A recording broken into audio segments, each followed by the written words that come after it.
Adam and Eve, the creation story. In the beginning, before time, before land, before light, there was only God. The earth was formless and empty. Darkness covered everything, and the Spirit of God moved upon the waters. And God said, "Let there be light." And instantly, light appeared. Day was separated from night, and God saw that the light was good. And on the second day of the creation of the earth, God created the sky and the seas, the land and the oceans, the sun, the moon, and the stars. He created plants and trees, birds of the air, fish of the sea, and animals of every kind. On the sixth day, God decided to create something special.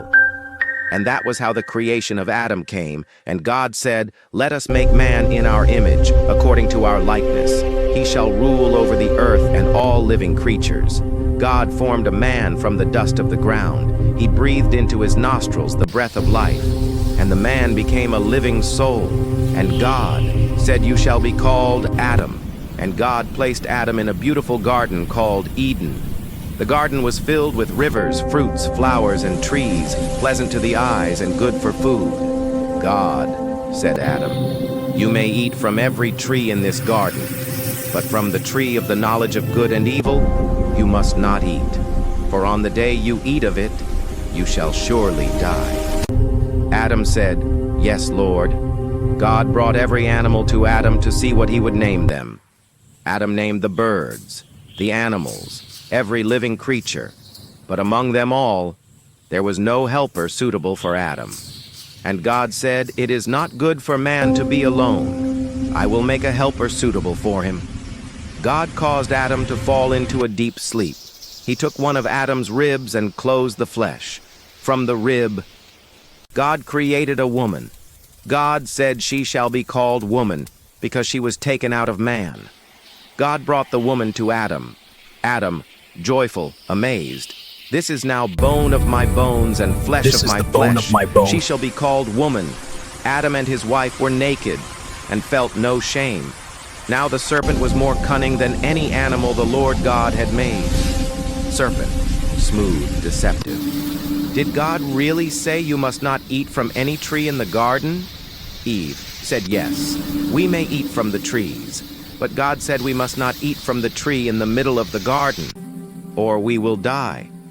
Serpent now said to Eve, "You will not surely die, for God knows that when you eat it, your eyes will be opened, and you will be like God."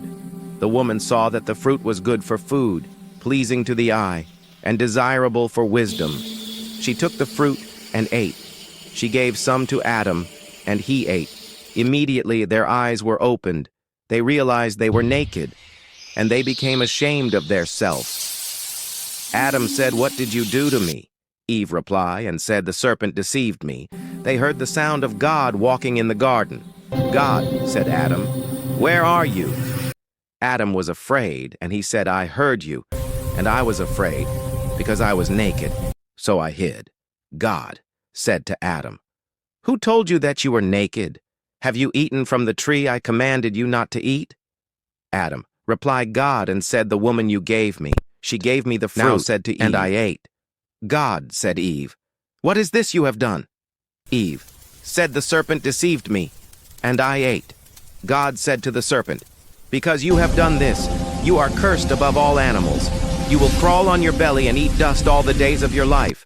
God spoke to the woman, then to Adam, declaring the consequences of their choices. God made garments of skin and clothed for the both of them, and they were sent out of the Garden of Eden. Cherubim and a flaming sword guarded the tree of life. Though Adam and Eve fell, God did not abandon them. Their story became the beginning of humanity, a story of choice, consequence, and God's mercy. We might have filling or fail God in one way or the other, just like Adam and Eve did, but remember this one thing: our God is a merciful God. No matter the atrocity we might have committed, God still loves and cares for us.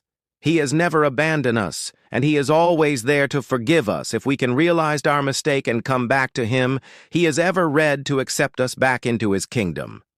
God bless you all, and remember to subscribe, like, share, and comment for more Bible stories. This is the story of Adam and Eve.